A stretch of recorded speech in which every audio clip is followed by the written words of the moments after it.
Hey everybody, this is Gerard Van Wyck and we're back today with day number 1. So let's see if we're not going to mess this up today. Yesterday we spoke about the fact that I realized my business was woefully unprepared for the online market, and what my intention is I'm going to try and simplify steps so that over the next couple of weeks you can come with me on a journey and we can hopefully make both the businesses online proof, right?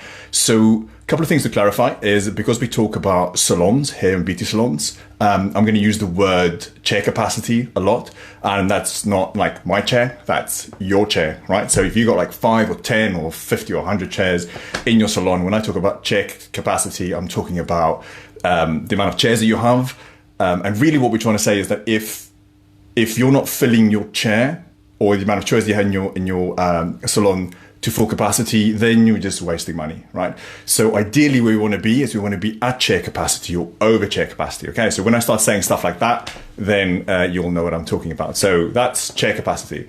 Today, I want to talk about the most important thing when it comes to social media, right? And everyone glosses over this because everyone wants to talk about followers and content, and everyone wants to talk about, I don't know, like conversion rates and leads, excuse me, and all that kind of stuff.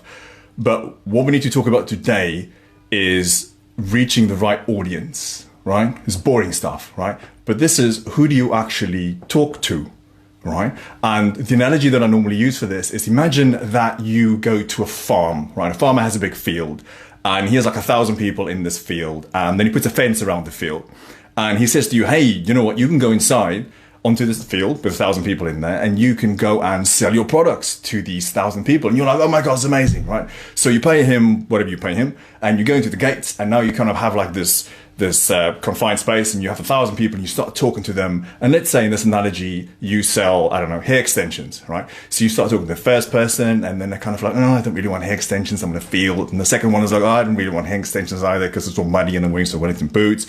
And then you kind of work your way through like a couple of 100 people, and eventually you just go like, oh, this was a stupid idea. I probably wasted money, right? Because I'm talking to the wrong audience, right? And I think from a social media viewpoint, what we tend to think is that we just gonna put some stuff out there, and whoever our followers are, they're gonna love it and they're gonna gobble it up. Whether or not that's like productive videos that we put out, or we're just setting up photos about our food, I guess. And by the way, don't put stuff about your food. Like, the only people that actually like that is your mum. And she's just doing that to be kind, really. So, it's about reaching the right audience, right? So the saying that I talk to all my customers about is that you have to reach the right audience, and that is key to exceeding your chair capacity, right? So it's simple. It's as simple as that. And what I want to do is, I'm going to do an exercise today, and I would like you to do an exercise as well. So I'm going to go and look at, who am I actually talking to? Right? So you got to look at all your followers on Facebook and Instagram and Twitter and Snapchat and wherever that is. And if that's not the right audience, you should probably get rid of them, right? But ideally, what you want to find out is, who is the right audience, right? Who are the right people that you want to talk to? Because if I'm selling hair extensions, I don't want to go to a farm in the middle of nowhere and talk to a bunch of people about hair extensions. I want to go to wherever people are that need hair extensions, right? So your exercise today is, go and think as to where your audience would be, right? And then tomorrow, the next day, we're going to talk about how do we go and find those people, right? If you have any questions, again, drop them in the comments below. Otherwise, I'll catch up with you guys tomorrow. Thank you. Cheers.